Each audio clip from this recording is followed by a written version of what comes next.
గజం కేవలం 13,500 రూపాయలకి హైదరాబాద్ కి చేరువలో మీ సొంతింటి కలను నిజం చేసుకోండి శ్రీ వాసవి ప్రాజెక్ట్స్ తో. వివరాలకు ఈ నెంబర్లకు కాల్ చేయండి.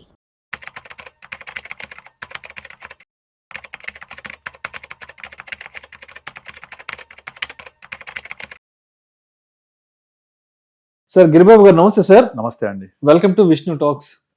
సార్ గిరిబాబు గారు, గత నెల రోజుల నుంచి రూపాయికి సంబంధించిన వార్తలు, అంటే రూపాయి మారకపు విలువకు సంబంధించిన వార్తలు చాలా ఎక్కువగా కూడా చూస్తున్నాము. డాలర్ విపరీతంగా పెరుగుతోంది, రూపాయి మారకం విలువ బాగా తగ్గుతోందంటూ కూడా మనం చాలా ప్రత్యక్షంగా వార్తలు చూస్తున్నాం. అదేవిధంగా ఇండియన్ స్టాక్ మార్కెట్స్ కూడా భారీ పతనాలు కావడానికి కారణం ఈ రూపాయి విలువ పడిపోవడం అంటూ కూడా మనం వింటున్నాం. ఏంటి అసలు ఈ రూపాయి కథ? అదేవిధంగా ఇప్పుడు ఈ రూపాయి పడిపోతుంది కదా, మరి పడిపోతున్న రూపాయిని లేపడానికి మరి రిజర్వ్ బ్యాంక్ ముందుకు వచ్చి ఏదైనా చర్యలు తీసుకోవచ్చు కదా, ఈ రూపాయిని నిలబెట్టడానికి, స్ట్రాంగ్ చేయడానికి? గుడ్ క్వశ్చన్ అండి. నార్మల్గా ఏదైనా ఒక వస్తువు ధర పెరగాలన్నా తగ్గాలన్నా అంటే ప్రైస్ డిటర్మైన్ చేసే కారకాలు రెండు ఉంటాయి. ఒకటి సప్లై, రెండు demand. So demand, supply are the two components which determine the price. అంటే ఇప్పుడు మన డాలర్ ప్రైస్ ఎంత ఉండాలి అనేది డిటర్మైన్ చేసేది డాలర్ సప్లై, డాలర్ డిమాండ్. ఇక్కడ ఏమైందంటే లాస్ట్ 1 yearలో పర్టికులర్గా మీరు కనుక ఈ డాలర్ వర్సెస్ రూపీ చూస్తే 1947లో $3.30 ఉండేది. $3.30 నుంచి నెమ్మదిగా క్షీణిస్తూ 2014 వరకు ఆల్మోస్ట్ ఒక $60 వరకు వచ్చింది. అండ్ తర్వాత దానికి ముందు 1991లో ఇండియా కావాలనే మన ప్రభుత్వము రూపీని డివాల్యుయేట్ చేసుకున్నాం. డివాల్యుయేట్ చేసుకోవడం అంటే అప్పుడు ఎంత ఉండే, దగ్గర ఒక $16 ఉండే.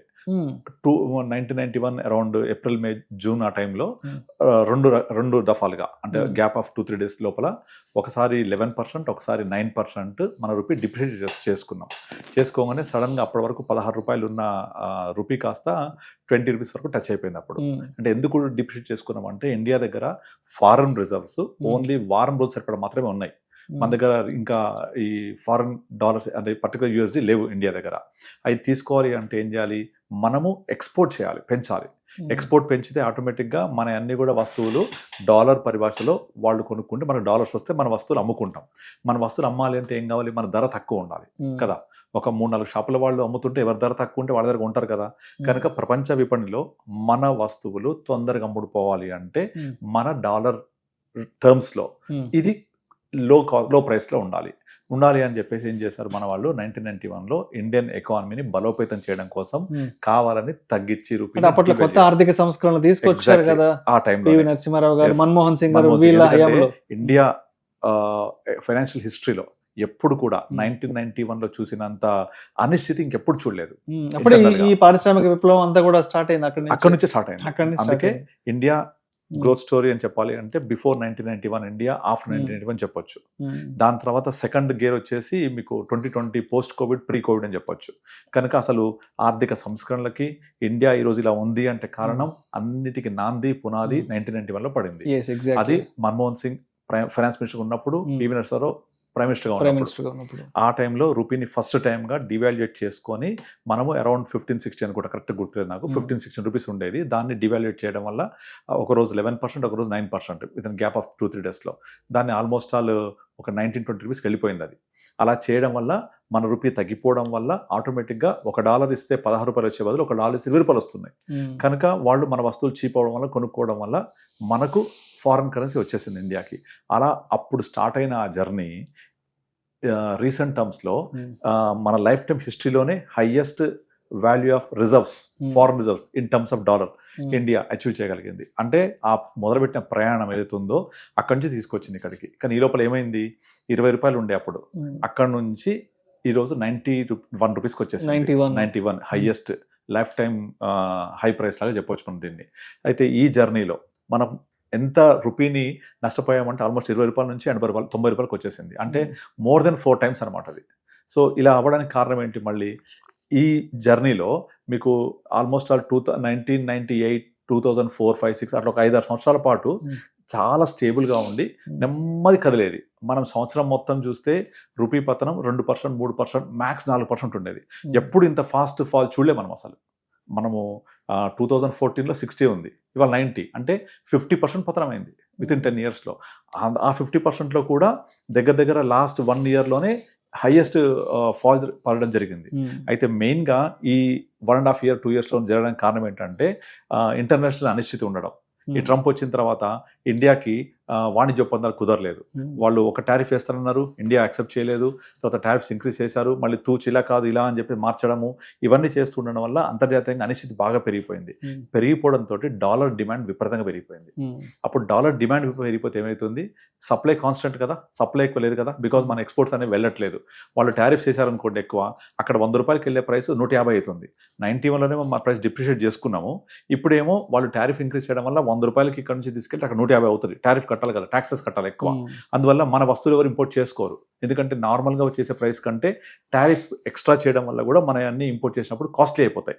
మనకి కాస్ట్లీ అవుతాయి ఇంపోర్ట్స్, వాళ్లకు కాస్ట్లీ అయిన ఇంపోర్ట్స్ వాళ్ళు చేసుకోరు. మనకు ఎప్పుడు ఎక్స్పోర్ట్స్ చీప్ ఉండాలి, వాళ్ళకు మనం ఎక్స్పోర్ట్ ఈజీగా చేయాలి, వాళ్ళు ఇంపోర్ట్ చేసుకోవాలి. ఈ బ్యాలెన్స్ అంతా తప్పిపోయింది. మన ఇంపోర్ట్స్ బ్యాలెన్స్ తప్పిపోయింది. దాంతో ఒకేసారి విపరీతంగా డిమాండ్ ఫర్ డాలర్ ఇంక్రీజ్ అయిపోయింది. ఎప్పుడైతే డిమాండ్ ఫర్ డాలర్ ఇంక్రీజ్ అయిందో ఆటోమేటిక్గా ప్రైస్ అనేది డిప్రిషియేట్ అయిపోతూ ఉంటుంది. ఈ లోపల ఇలా జరిగినప్పుడల్లా జనరల్గా ఏమవుతుందంటే ఆర్బీఐ ఎంటర్ అయిపోయి డాలర్స్ కొన్ని సప్లై రిలీజ్ చేస్తూ ఉంటుంది అనమాట. అంటే సప్లైని కంట్రోల్ చేస్తూ ఈ ప్రైస్ ఫ్లక్చుయేట్ అవ్వకుండా చూస్తూ ఉంటుంది. బట్ ఈ మధ్య కాలంలో అసలు ఎంటర్ అవ్వట్టే ఆర్బీఐ. ఎందుకు అంటే దీని అంతటికి మెయిన్ కారణం ఏంటి, ఇండియా నుంచి ఎఫ్ఐఐస్ సెల్ చేస్తూ వెళ్ళడం, ఫారెన్ పోర్ట్ఫోలియో ఇన్వెస్టర్స్ ఎఫ్పిఐ అంటారు, ఎఫ్పిఐస్ సెల్ చేస్తూ వెళ్ళిపోవడం. కారణం ఏంటి అంటే వాళ్ళు ఇప్పుడు కనుక సెల్ చేస్తే వాళ్ళకు రూపీ వీక్ అయింది కదా, వాళ్ళకు హైయెస్ట్ ప్రైస్లో వస్తారు, వాళ్ళకు బెనిఫిట్, వాళ్ళకు తీసుకెళ్లే వాళ్ళకు. సో వాళ్ళకి ఆ బెనిఫిట్ ఉంది కాబట్టి ఇక్కడ నుంచి ప్రాఫిట్ బుక్ చేసుకుంటూ వెళ్ళిపోతున్నారు. ఒకటి, మన మార్కెట్స్ బాగా పెరిగాయి. 2, రూపీ వీక్ అవ్వడం వల్ల డబుల్ బెనిఫిట్ అవుతుంది వాళ్ళకు. సో ఆబ్వియస్లీ ఎవరైనా ఇన్వెస్ట్ చేసిన వాళ్ళు ప్రాఫిట్ బుక్ చేయడానికి ట్రై చేస్తూ ఉంటారు. అలా ప్రాఫిట్ బుక్ చేసుకోవడానికి ట్రై చేసే క్రమంలో మన దగ్గర నుంచి ఎఫ్ఐఎస్ ఎక్కువ ఎగ్జిట్ అయిపోతూ ఉంటే ఆటోమేటిక్గా రూపీ ఇంకా వీక్ అవుతూ ఉంటుంది. అంటే పడుతున్న తాటికాయ మీద ఏదో సామెత ఉంది కదా, ఆ విధంగా మూలిగ నక్క మీద తాటికాయ పడ్డట్టు ఆటోమేటిక్గా ఈ రూపీ వీక్ అవడం ఒకటైతే, ఈ టారిఫ్స్ వీటి వల్ల వీళ్ళు ఎఫ్ఐఎస్ అమ్ముతూ ఎఫ్పిఎస్ ఇంకా అమ్మేస్తూ ఉండడం వల్ల వాళ్ళ ప్రైస్ అప్రిషియేషన్ వాళ్ళకు వస్తుంది, మనం నష్టపోతున్నాం. అందువల్ల with in short span of టైంలో 86, 87 అలా ఉండింది.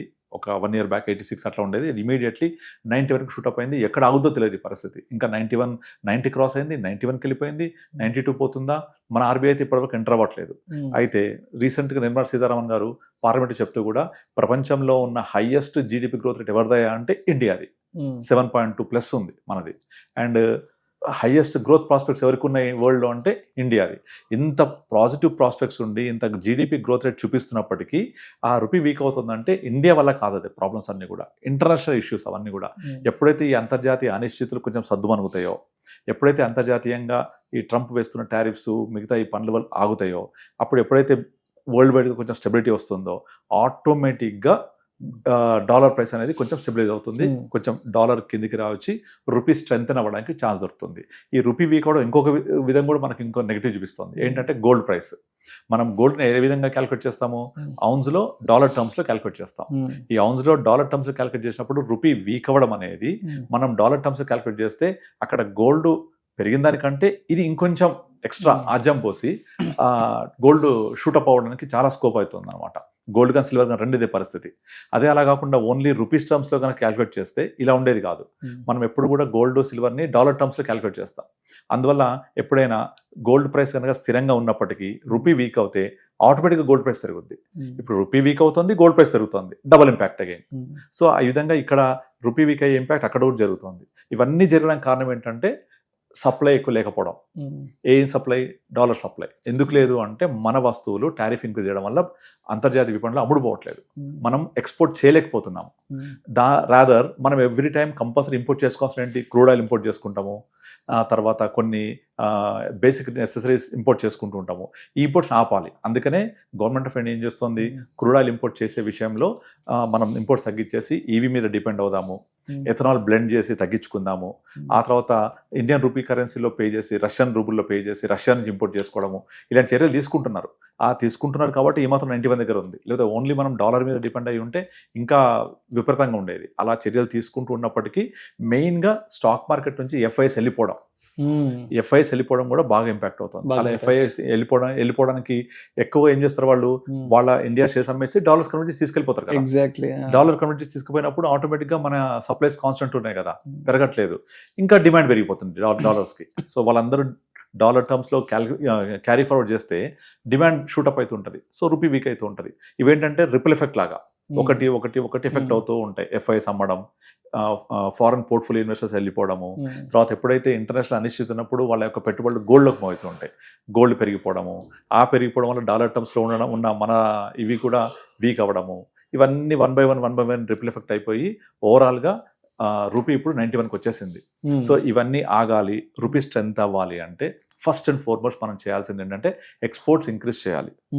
ఎక్స్పోర్ట్స్ ఇంక్రీజ్ చేయాలంటే వాళ్ళకి టారిఫ్స్ వేయకూడదు, కొంచెం తగ్గించాలి ఆర్ స్టేబుల్ చేయాలి అంటే ఇండియాకి యుఎస్కి వాణిజ్య ఒప్పందం జరగాలి. అది జరగగానే ఆటోమేటిక్గా మీకు డాలర్ స్టెబిలైజ్ అయిపోతుంది. మన ఎక్స్పోర్ట్స్ పెరిగాయి అనుకోండి, ఆటోమేటిక్గా డాలర్ సప్లై పెరుగుద్ది ఇండియాకి. డాలర్ సప్లై పెరిగితే డిమాండ్ ఫర్ డాలర్ తగ్గుద్ది, డిమాండ్ ఫర్ డాలర్ తగ్గితే ఆటోమేటిక్గా రూపీ స్టెబిలైజ్ అయిపోద్ది. సో ఇది ఎప్పుడైతే మిస్బ్యాలెన్స్ అయినాయో, ఇంబ్యాలెన్స్ అయినాయో, రూపీ వీక్ అయిపోయింది, పెరిగిపోయింది. అవి స్టెబిలైజ్ అయితే తగ్గుద్ది. దీన్ని చేయడం కోసమే గవర్నమెంట్ ఆఫ్ ఇండియా చర్యలు తీసుకుంటుంది. డెఫినెట్లీ ఇదేమి ఇలా 91, 92, 100 రూపాయలు పోయే పరిస్థితి కాదు. డెఫినెట్లీ 2026లో మనం మళ్ళీ రూపీ బిలో 90 చూస్తాం డెఫినెట్లీ. ఎందుకంటే ఇవన్నీ కూడా వీళ్ళు తీసుకుంటున్న చర్యలు ఎక్స్పోర్ట్ చేయడానికి చాలా ఎక్స్పోర్ట్ ఓరియంటేషన్, ఇంపోర్ట్ సబ్స్టిట్యూషన్ రెండు చేస్తున్నారు. సో ఇంపోర్ట్ సబ్స్టిట్యూట్ చేయడం వల్ల తగ్గుతుంది, ఎక్స్పోర్ట్ ఎంకరేజ్ చేయడం వల్ల పెరుగుతుంది. సో అవన్నీ కూడా మనకు పాజిటివ్ ఎఫెక్ట్ అవుతాయి. అయినప్పుడు రూపీ మీద స్ట్రెంత్ పెరిగి డాలర్ డిమాండ్ తగ్గి మనం లెస్ దెన్ 90 కూడా చూస్తాం ఖచ్చితంగా 2026లో. Right sir. Yeah.